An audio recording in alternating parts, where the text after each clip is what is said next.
Replacing the leg elastics on a Kinisi harness. First, remove the leg pad.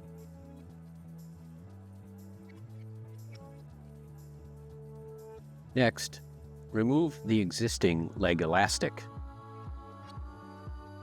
When installing the new elastic, ensure that the folded and sewn end sits to the outside of the leg loop. Weave the elastic through the slots as shown, starting from the outside portion of the leg loop and the rearmost slot. Pull the elastic tight. Pass the elastic behind the webbing through the webbing channel. Ensure there are no twists in the elastic and install into the plastic buckle as shown. Start from the back side of the buckle, weaving through the forward slot first.